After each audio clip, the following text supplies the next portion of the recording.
Assalamualaikum warahmatullahi wabarakatuh.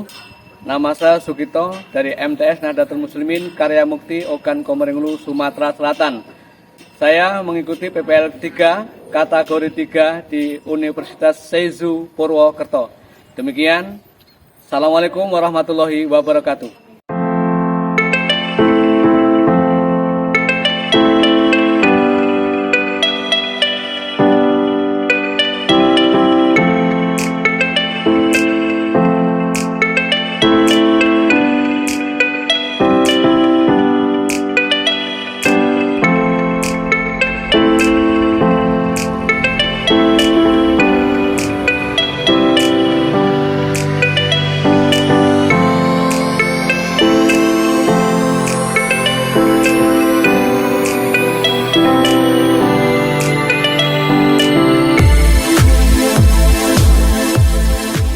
Assalamualaikum warahmatullahi wabarakatuh. Waalaikumsalam warahmatullahi wabarakatuh. Innal hamdalillah, anak-anakku sekalian yang berbahagia, pada pagi hari dan siang ini kita lanjutkan materi kita, yaitu sejarah kebudayaan Islam. Maka dalam hal ini agar dalam belajar ini kita bisa bermanfaat untuk diri kita, untuk teman-teman yang lain atau semuanya, marilah kita awali kita membaca doa. Maka dalam hal ini agar kiranya dipimpin oleh ketua, yaitu silakan dipimpin doa. Siap. Mulai.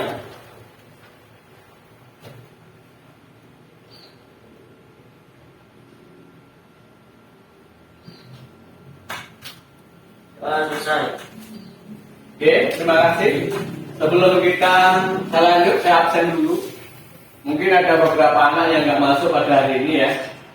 Tadi sudah konfirmasi ke Pak Tito, Ibu Jin. Ada beberapa anak ya yang mungkin sakit dan sebagainya, atau mungkin ada keperluan lain, tapi sudah saya izinkan. Jadi yang sakit mudah-mudahan cepat sembuh dan bisa beraktivitas kembali ya. Saya rasa itu. Jadi kita lanjut materi kita. Sebelum kita mulai, kita agar semangat ya, kita yaitu dulu ya. Jadi ketika saya ulang, saya ingat kembali ketika sahabat kita MTS Nahdlatul Muslimin. siapa kita? Siapa kita? MTS Nahdlatul Muslimin. Oke. Siapa kita? MTS Nahdlatul Muslimin. Siapa kita? MTS Nahdlatul Muslimin. Siapa kita? MTS Nahdlatul Muslimin. MTS Nahdlatul Muslimin.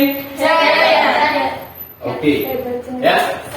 Sebelum kita mulai, kita baca selawat sebagaimana aktivitas kita. Sebelum kita belajar, kita membaca selawat agar tetap diberikan sehat jasmani hingga rohani, lahir hingga batin.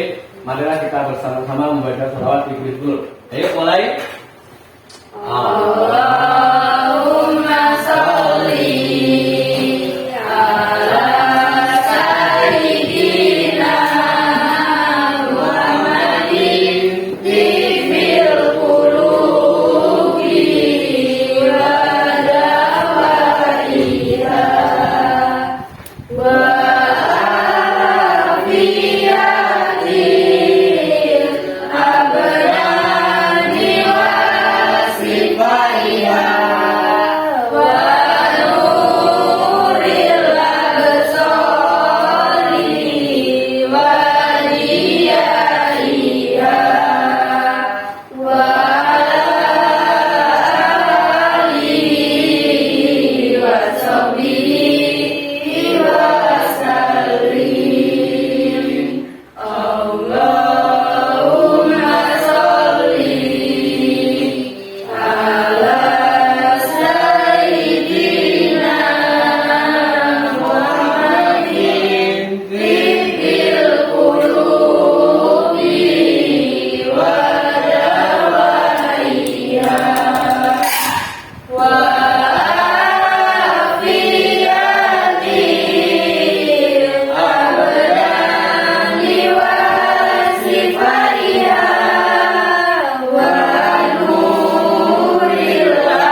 materi pada hari ini akan kami berikan kepada anda sekalian, yaitu materinya tentang strategi dakwah Islam di Mekah. Dengan cara model pembelajaran yaitu kalian mengamati video yang kami tayangkan nanti agar kiranya diamati, dianalisa.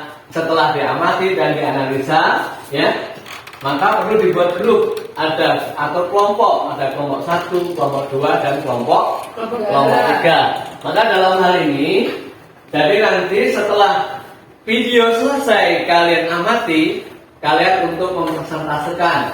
Artinya kalian menyampaikan apa yang kamu dengarkan dari video itu, yang kamu lihat untuk dipresentasikan, dibacakan. Walaupun tidak bisa semua full harus terakomodir, artinya paling tidak beberapa bisa kita ambil. Setelah itu juga ada pertanyaan.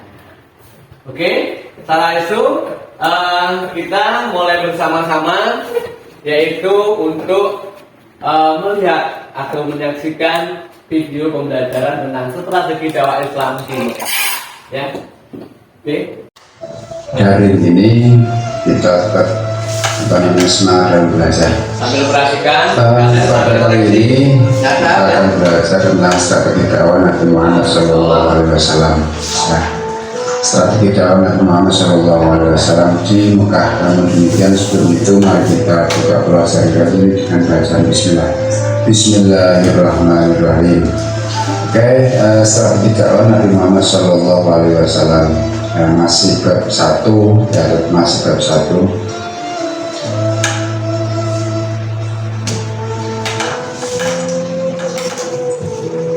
Coba kalian amati ini kira-kira gambar apa? Ya, ini kira-kira gambar apa? Dan yang ini gambar apa? Nah, kira-kira dari gambar ini apa yang terlintas di dalam pikiran kalian? Nah, apa yang terlintas dalam pikiran kalian? Nah, terus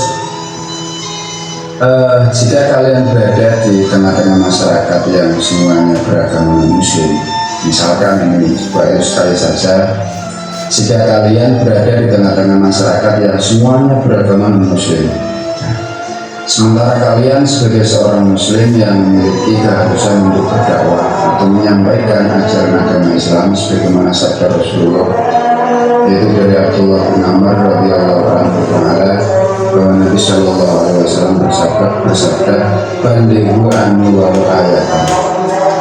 Sampaikanlah dariku walau hanya satu ayat.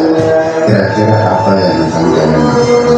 Bayangan kalian berada di tengah-tengah masyarakat yang semuanya Muslim.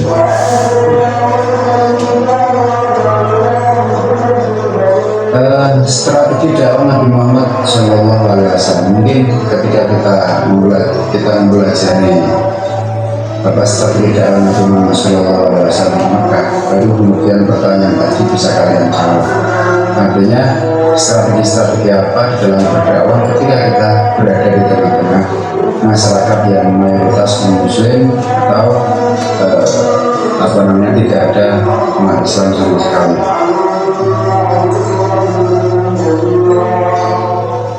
Dakwah yang pertama, strategi dakwah Rasulullah di Mekah itu yang pertama adalah dakwah Syria atau dakwah dengan rahasia. Nah, dakwah dengan rahasia. Setelah menerima wahyu, Nabi Muhammad mulai berdakwah. Nah, setelah menerima wahyu, yaitu surat Al-Alaq 1-5, sebagaimana sudah diterangkan sebelumnya, pada saat wahyu pertama adalah di Gua Hira, ya, maka kemudian Rasulullah mulai melangkah untuk berdakwah.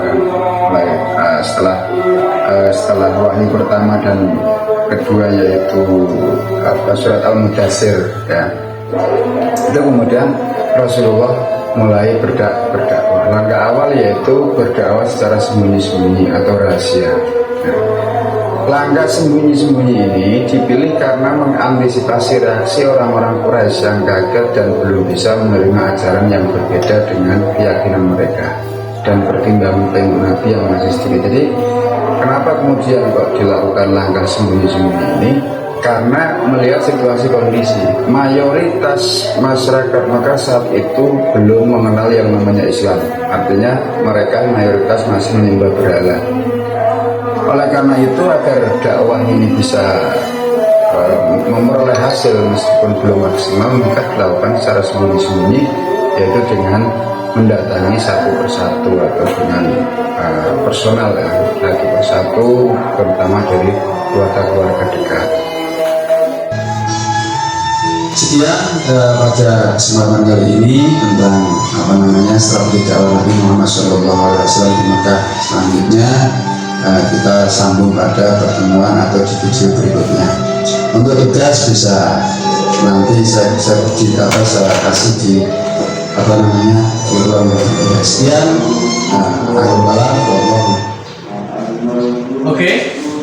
Jadi setelah kita amati bersama, kita lihat bersama video pembelajaran tadi, kami minta pada kalian semuanya untuk bisa mempresentasikan atau menyampaikan apa yang ada di benak kalian ketika mengamati video tersebut, ya. Nah, maka dalam hal ini siapa di antara kalian yang berani mengamati atau mempresentasikan daripada hasil pembelajaran video tadi? Kami persilakan, siapa yang bisa dari kelompok atau gimana? Silakan. Yo, silakan. Ya, depan ya. Silakan di depan. Ya. Ya. Yuk.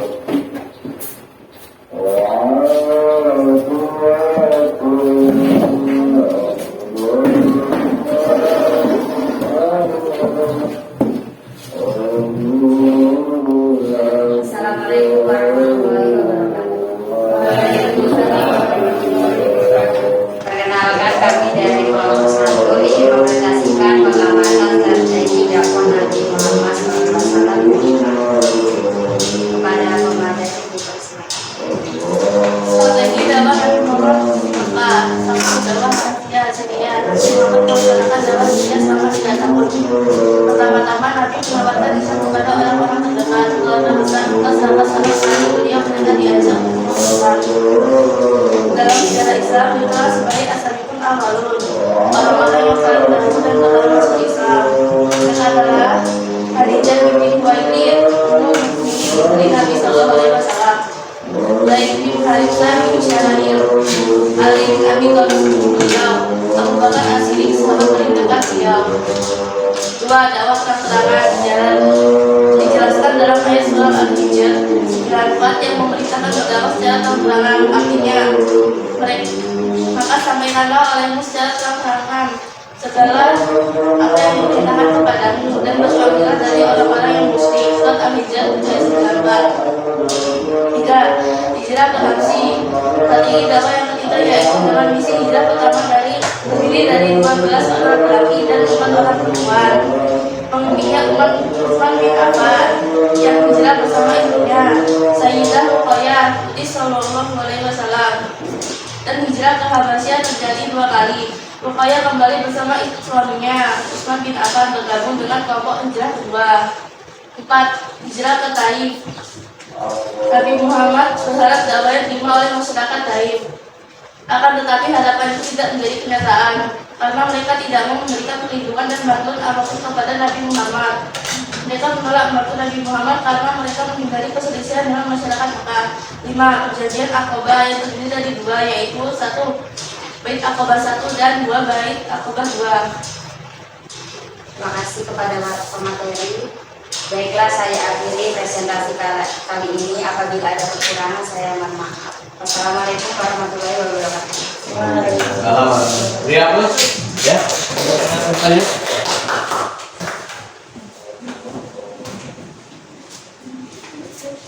Oke, jadi artinya kalian sudah mempresentasikan hasil pengamalan kalian walaupun belum sempurna. Kenapa belum sempurna? Karena tadi kalau kita ambil, tapi saya yakin ada beberapa sedikit-sedikit bisa diambil, karena misalnya saya ambil contoh tentang bait akobah 1 dan 2 tidak dibacakan atau mungkin tidak bisa semuanya atau gimana. Nah, oleh karena itu akan kami coba ya. Ini adalah pertanyaan saja ya. Tolong perhatikan semuanya pertanyaan saya. Setelah kita bisa mengamati, artinya luar biasa ya sekalian. Jadi ini untuk pelajaran yang akan datang, kalau bisa kita lebih lagi ya, lebih lagi dalam pembelajaran video ini. Nah, sekarang saya akan berbagi pertanyaan ya. Jadi pada tahun kedua, tahun 12 kenabian itu tetap tepatnya tahun 621 Masehi. Itu Nabi Muhammad temui orang-orang Yathrib pada saat melaksanakan ibadah haji. Nah, disitulah Nabi Muhammad mengajak untuk masuk Islam atau berdakwah lah istilahnya. Nah, akhirnya muncul kesepakatan, yaitu kesepakatan di mana orang-orang Yathrib sepakat untuk mengikuti Nabi Muhammad. Maka disitulah dikenal dengan istilahnya perjanjian di suatu tempat, yaitu di Aqobah. Maka dikenal dengan Baiat Aqobah 1. Pertanyaannya, apakah isi Baiat Aqobah 1? Semuanya siapa yang bisa? Kami suruh. Silakan. Yang bisa. Saya. Nah, silakan. Mereka menyatakan setia kepada Nabi Muhammad. Ya. Mereka menyatakan rela berkorban harta dan jiwa. Gimana itu? Kan banyak tadi. Punya nih. Mereka bersedia ikut menyebarkan ajaran Islam yang dianut. Saya banyak tadi. Mungkin yang lain. Yang nomor 3. Oke. Mereka menyatakan tidak akan menyekutukan Allah. Mereka menyatakan tidak akan membunuh. Oke, artinya kalau kita simpulkan luar biasa kalian ini. Cuman tidak bisa semuanya. Tapi jadilah kalian bisa mengamati walaupun sepotong. Jadi isi daripada perjanjian Aqobah 1 itu ada 6, tapi bisa mempersatukan di 5. Secara hitung-hitungan kalian sudah masuk. Artinya walaupun hanya 2, hanya 1. Nah, maka nanti pada saatnya kalian harus bisa atau hafal paling tidak perjanjian Aqobah 1 itu harus hafal. Oke, saya rasa pertemuan pada siang atau pagi menjelang siang ini, dan ini sudah kena termasuk ada azan ya. Jadi salah satu kesekian ya. Jadi saya minta atau bisa saya simpulkan bahwa pelajaran pada hari ini membahas tentang strategi itu, bahwa strategi adalah Nabi Muhammad dalam dakwah di Mekah adalah dengan cara syiriah, dengan cara terang-terangan, dengan cara misi dakwah ke Habasah atau Habasi, dengan cara misi dakwah ke Taif, dan adanya perjanjian Aqobah 1 dan 2. Oke, selanjutnya Pak Gito akan ngasih tugas ya. Tugas nanti kalian buka di materi kalian di halaman 31 tentang soal urean. Kamu jawab. Pada pertemuan yang akan datang kita bahas kembali. Saya rasa itu pada pertemuan siang hari ini. Semoga ilmu kita bermanfaat ya, untuk kita sendiri dan untuk teman-teman atau untuk yang lainnya. Sebelum saya tutup, mohon kiranya diikuti doa untuk tutup selesai. Kami persilakan ketua kelas untuk menutupnya. Jika doa mulai.